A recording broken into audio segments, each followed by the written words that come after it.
আমি মন্ত্রী হয়েছি বলে তাই না, মন্ত্রী ছাড়াও কিন্তু আমার বাসাতেও বড় বড় সম্পাদকরা আসেন, কথা বলেন, গল্প করেন। দেশের প্রধানমন্ত্রীকে যদি জবাবদিহিতার মধ্যে থাকতে হয়, তাহলে গণমাধ্যমে যারা কাজ করেন তাদেরকেও জবাবদিহিতার মধ্যে থাকতে হবে। একই পেশায় 3টা সংগঠন হবে, 2টা সংগঠন হবে, জনগণ তো কারো দাস না। আমার সঙ্গে সম্পর্ক সবার ভালো তা তো না, অনেকেই আমাকে পছন্দ করে না। সাংবাদিকতার পরিচয় যারা এখানে আগুন ছড়াতে দেয় বা গণমাধ্যমে কাজ করে, সে যাই করুক না কেন, যেই এই কথা বলবে, তাদেরকে যদি কোনো সংগঠন করতে হয় সেটা একটা সংগঠন হবে। একই পেশায় 3টা সংগঠন হবে, 2টা সংগঠন হবে, জনগণ তো কারো দাস না, তাই না? জনগণ বা পাঠক তো কারো দাস না যে আমি এইসব বলবো আমি প্রেস ক্লাব, আমি প্রেস ক্লাব, আমি প্রেস ক্লাব, আর আমাদের সেটা মানতে হবে, শুনতে হবে, এটা মনে করার কোনো কারণ নেই। দেশের প্রধানমন্ত্রীকে যদি জবাবদিহিতার মধ্যে থাকতে হয়, তাহলে গণমাধ্যমে যারা কাজ করেন তাদেরকেও জবাবদিহিতার মধ্যে থাকতে হবে।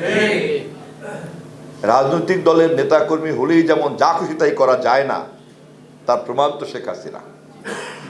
তেমনি কোনো গণমাধ্যম বা কোনো সাংবাদিক বা কোনো সংবাদপত্রের অ্যাক্রিডিটেশন কার্ড থাকলেই কিন্তু যা তা করা যাবে না। সাংবাদিকতার মতো পেশা করে তো কেউ বিত্তবান হয় না।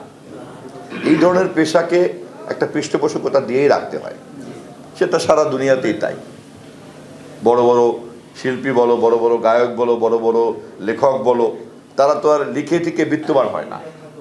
সারা জীবনই দেখা যায় যে রাষ্ট্র, রাজ্য, রাজা, সমাজ তাদেরকে পৃষ্ঠপোষকতা দেয়, বিকজ এটা একটা প্রতিভা। এটা তো আর একটা কায়িক পরিশ্রমের কাজ না যে গায়ে বল আছে কাজ করলাম। এর জন্য তো একটা এক ধরনের মেধা লাগে, এর জন্য যোগ্যতা লাগে, এবং এই ধরনের মেধা যোগ্যতা দিয়ে যেহেতু বিত্তবান হওয়া যায় না, কিন্তু সমাজ তো চলবে, ফলে সমাজ এবং রাষ্ট্রের দায়িত্ব তাদেরকে পৃষ্ঠপোষকতা দেয়া। কিন্তু এখানে যদি তারা তাদের সেই পরিচয়ের সংকট থেকে উদ্ধার পেতে না পারে, তাহলে তো রাষ্ট্র সমাজ তখন বিব্রত হয়ে যায়, উপকার করতে চাইলেও তো করা যায় না। আমার সঙ্গে সম্পর্ক সবার ভালো তা তো না, অনেকেই আমাকে পছন্দ করে না, অনেকেই আমাকে পছন্দ করতো না। সংবাদের নামে নির্বাচনের আগে আমাকে হারায় দিত, পরে নির্বাচনের ফলাফল পাবলিক ওই সংবাদকে উল্টায় দিত। বড় বড় সংবাদই লেখে নাই আমার কোনো জনপ্রিয়তাই নাই, এই নাই ওই নাই, আবার পরে হয়েছে। কিন্তু আমি যদি এখন এই অভিভাবকের দায়িত্ব পালন করতে গিয়া কবে যুগান্তরে সাইফুল কি লেখছে আর প্রথম আলোতে অমুকে কি লেখছে, এগুলি দেখার মতো তো সময় আমার থাকার নাই, উচিত না। আমি তো অভিভাবক। আবার একটা সেম টাইম এটাও বুঝতে হবে যে ওটা কি সংবাদ, যে সংবাদ 5 দিন পরে প্রমাণিত হয় যে সূর্য আসলে তো পূর্ব দিকে ওঠে। তাহলে যে লিখছে যে সূর্য পশ্চিম দিক থেকে ওঠে, তাহলে তার ব্যাপারে একটা অনাস্থা তৈরি হয়। সাংবাদিকতার পেশা সম্পর্কে একটা, তার পেশাদারিত্ব সম্পর্কে প্রশ্ন ওঠে, এবং এইসব ব্যাপারেও তো একটা মনিটরিং থাকা দরকার, জবাবদিহিতা থাকা দরকার। বাংলাদেশের বড় বড় সাংবাদিকরা আমার কাছে সবাই আসেন, কথা বলেন।